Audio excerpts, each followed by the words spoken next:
हरिओम। कैसे हैं आप सब? आशा करती हूँ आप सब अच्छे होंगे। तो शुरू करते हैं आज का सत्संग। ओम सतगुरु नमः।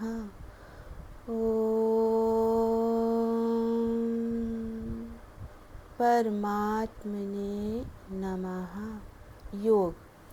रोग की प्राप्ति हो चाहे भोग की प्राप्ति हो, जय हो या विजय हो, लक्ष्मी की प्राप्ति हो या अप्राप्ति हो, हानि लाभ जन्म मरण, इन सब में मन को समान उचित भावना में रखना चाहिए। तो रोग और भोग, जय विजय चल चुके थे और उसमें लक्ष्मी की भी प्राप्ति और अप्राप्ति का भी चल गया था ना, कि जब तन में रोग है तो लक्ष्मी सामने पड़ी रहती है, पर फिर भी वो प्राप्त है, हमारे पास है, पर फिर भी अप्राप्त है क्योंकि हम उससे कुछ नहीं कर सकते। तो आज हानि लाभ जन्म मरण, इन सब में उचित भावना रखनी चाहिए। तो हानि लाभ जीवन में एक मनुष्य के सदा चला ही करते हैं। हम गुरु का ज्ञान सुनकर ये सोचें, विचार करें कि क्या हानि लाभ नफ़ा नुकसान है और क्या हित है, क्या उपकार है, लाभ किस में है।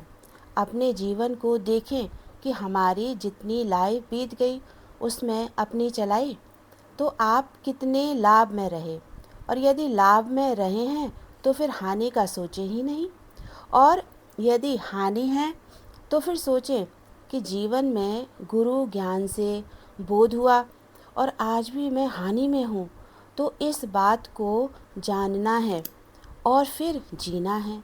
इस बात को जानना है कि इतने साल मैंने गुरु का ज्ञान सुना तो आज मैं हानि में क्यों हूँ, और जिन जिन भी विषय में, जिन जिन भी बात में आपको हानि नज़र आए अपने इस पूरे जीवन काल में, जितना भी आपने गुरु का संग किया है, तो बस उस पर ही तो हमें दृष्टि डालनी है।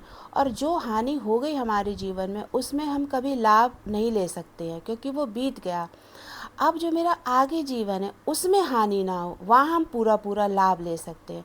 तो हमें केवल अपने ऊपर ये दृष्टि डालनी है, जानना है कि अब किस बात में मेरा लाभ है, अब उस बात को जानना है और फिर उसी बात में जीना है। आज हम ज्ञान के पथ पर चल रहे हैं, तो फिर पथिक पर दृष्टि डालें ना, कि पथिक रास्ते पर चल कैसे रहा है। गुरु ने तो पथ प्रशस्त ही किया, रास्ते में रोशनी कर दी, पर पथिक उस पथ पर सही से ना चले तो हानि किसकी है, गुरु की या पथिक की। आज गुरु ने ज्ञान दे करके कितने हमारे रास्ते सारे सुलभ कर दिए, हर चीज़ का हमें ज्ञान दे दिया, इस संसार की हर वस्तु पदार्थ का हमको ज्ञान दे दिया और हमारे रास्ते एकदम रोशन कर दिए कि अब तू आराम से चल मेरे ज्ञान के सहारे।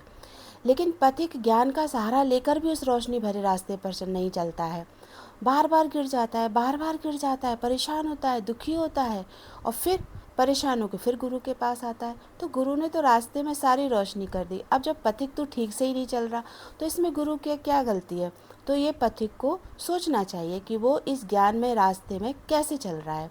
आज घर में कोई बहुत अच्छा पकवान बने, घर का सदस्य बिस्तर पर सोया हुआ है, आपने उसे उठाया, झिंझोड़ा, उठो उठो देखो कितनी अच्छी चीज़ बनी है, उठो इसे खाओ चखो बताओ। अब वो व्यक्ति सोया रहे, उठे ही नहीं, तो आपको क्या हानि हुई और क्या लाभ हुआ? क्या हानि हुई, सोचो विचार करो। भाई आपने तो सब बना के रखा, अब वो व्यक्ति उठा ही नहीं, तो क्या आपने मेहनत की बनाया, वो नहीं उठा तो आप स्वयं उसे चख लोगे। अब आपको क्या हानि लाभ हो रहा है? कुछ भी नहीं ना, सब समान है, सब उचित भावना में। अब फिर कह भी देंगे अरे उठा ही नहीं, हमने तो बनाया, इतना उठाया, इसने उठ के खाया ही नहीं। तो हानि लाभ आपका नहीं, हानि लाभ किसका हुआ? उसका हुआ जो बिस्तर पे सोया हुआ है, उसके लिए बना भी इतना अच्छा पकवान और उठाया भी, हाँ, लेकिन वो उठा ही नहीं, सोता ही रहा। तो किसका नुकसान हुआ, किसकी हानि हुई? उसको हानि हुई।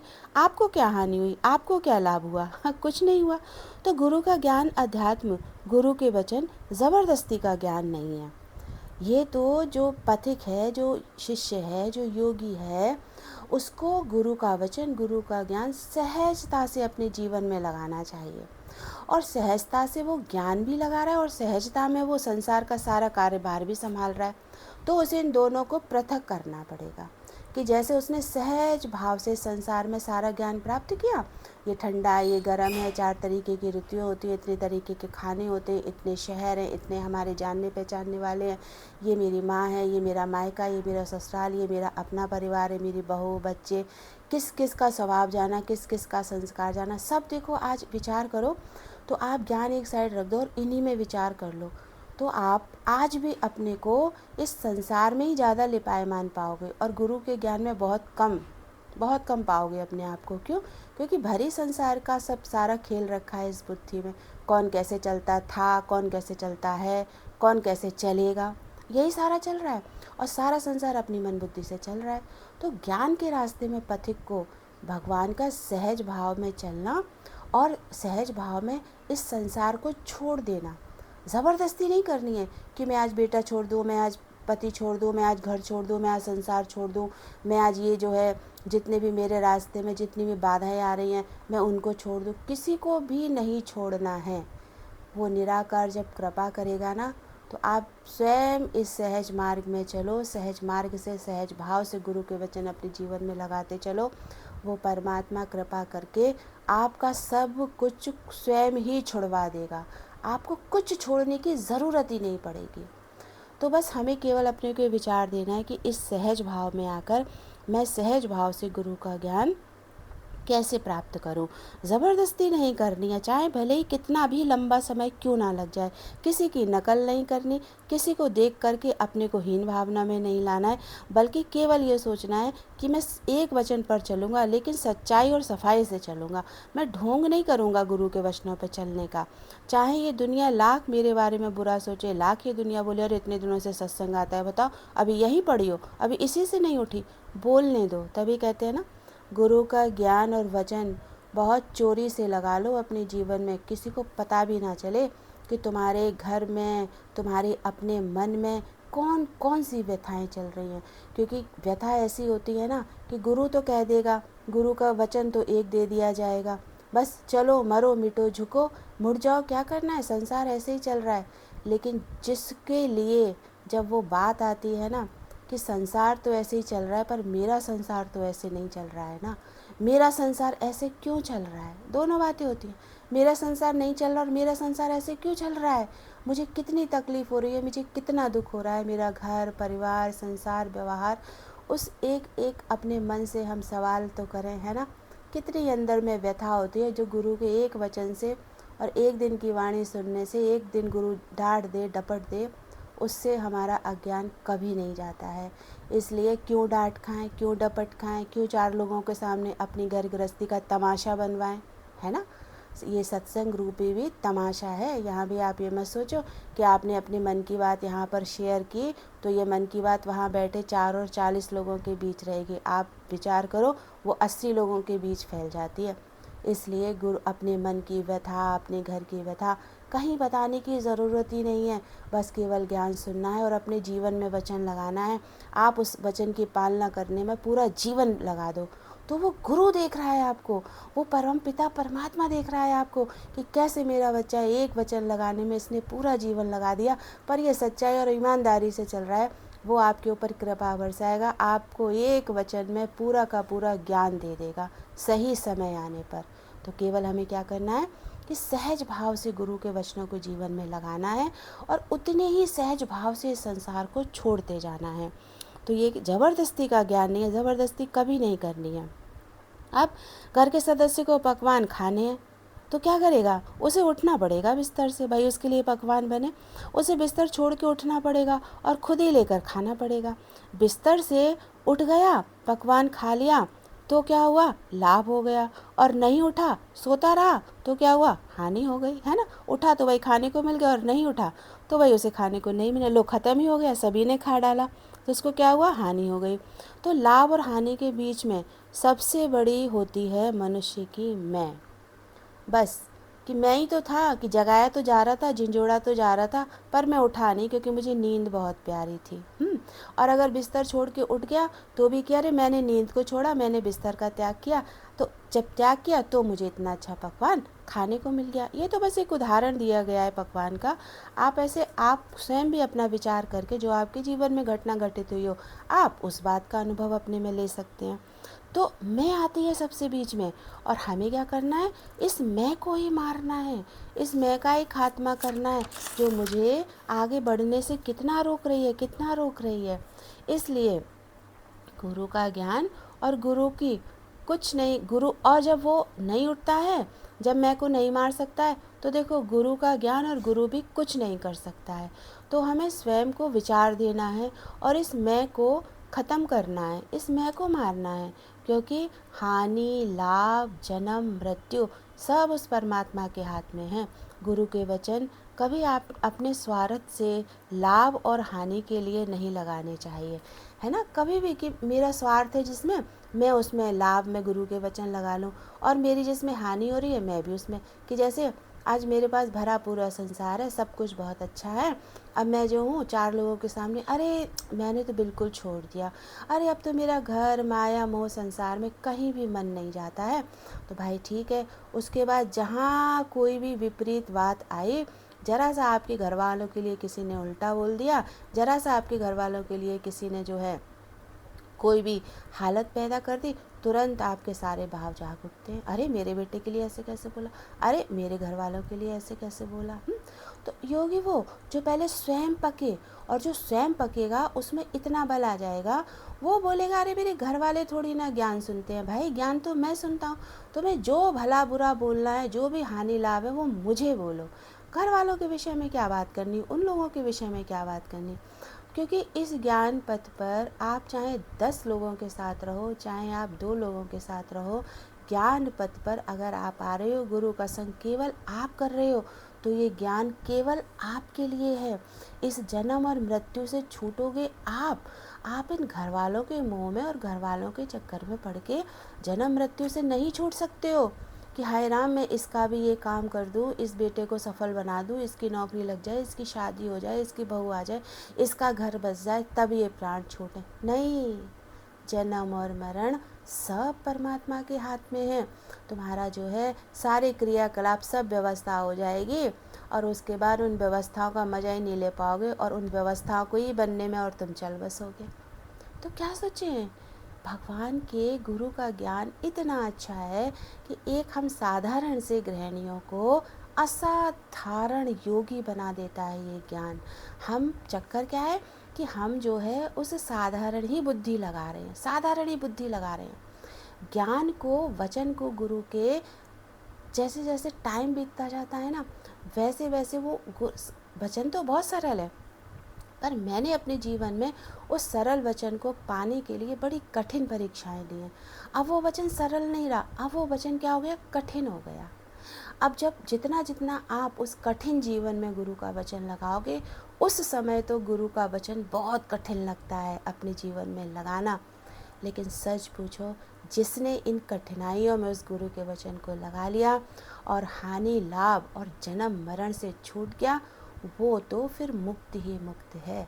परमात्मा स्वयं आते हैं उसकी रक्षा करने के लिए, परमात्मा स्वयं आते हैं उस पर कृपा बरसाने के लिए।